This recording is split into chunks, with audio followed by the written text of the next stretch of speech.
Hello दोस्तों, आज हम आपके लिए लेकर आए हैं CBSE class 12th NCERT solution.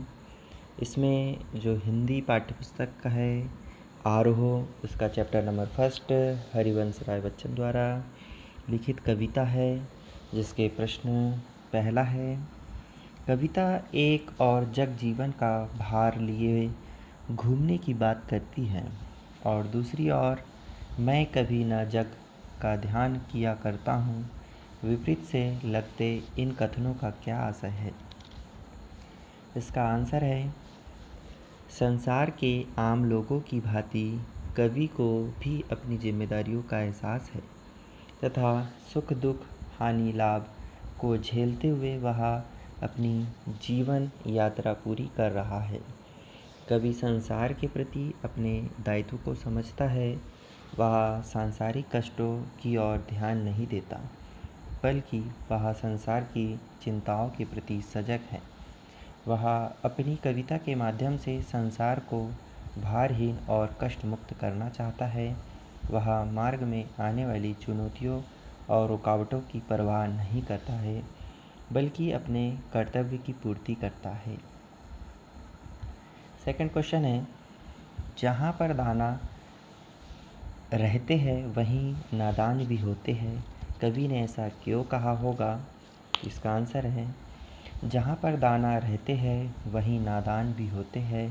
पंक्ति के माध्यम से कवि कहते हैं कि जहाँ विलासिता एवं उपभोग के साधन होते हैं, लोग वहीं रहना पसंद करते हैं, परंतु सांसारिक मायाजाल में उलझकर जीवन भर भटकता रहता है और वह अपने मोक्ष प्राप्ति के लक्ष्य को भूल जाता है। कवि सत्य की ओर खोज के लिए अहंकार को त्याग कर जीवन के सदुपयोग पर बल दे रहा है, ताकि मनुष्य जीवन सार्थक हो सके।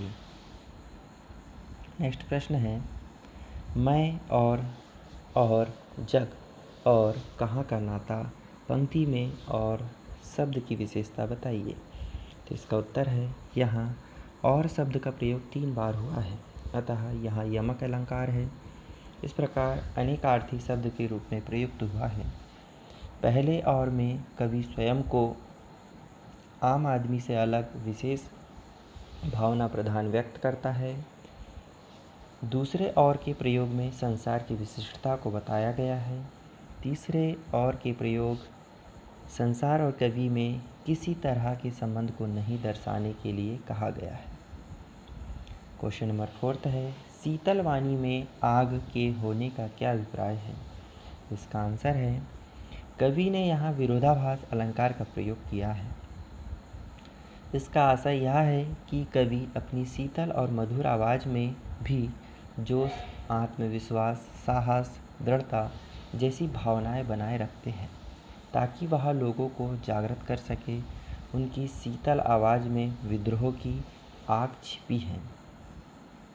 नेक्स्ट क्वेश्चन है, बच्चे किस बात की आशा में नीड़ों से झांक रहे होंगे? तो इसका आंसर है, पक्षियों के बच्चे दिन भर अपनी माँ की प्रतीक्षा में इस आशा से नीड़ों से झांकते रहते हैं कि शाम को लौटते समय वे उनके लिए भोजन लेकर आएगी और उन्हें ममता का मधुर स्पर्श प्रदान करेगी। नेक्स्ट क्वेश्चन है, दिन जल्दी जल्दी ढलता है कि आवृत्ति से कविता की किस विशेषता का पता चलता है?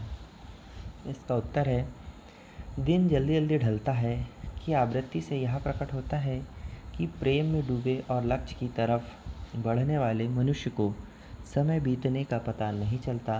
गंतव्य का स्मरण पथिक के कदमों में स्फूर्ति भर देता है। इस प्रकार हरिवंश राय बच्चन द्वारा लिखी कविता के प्रश्नों के उत्तर हमने आपके सामने लेकर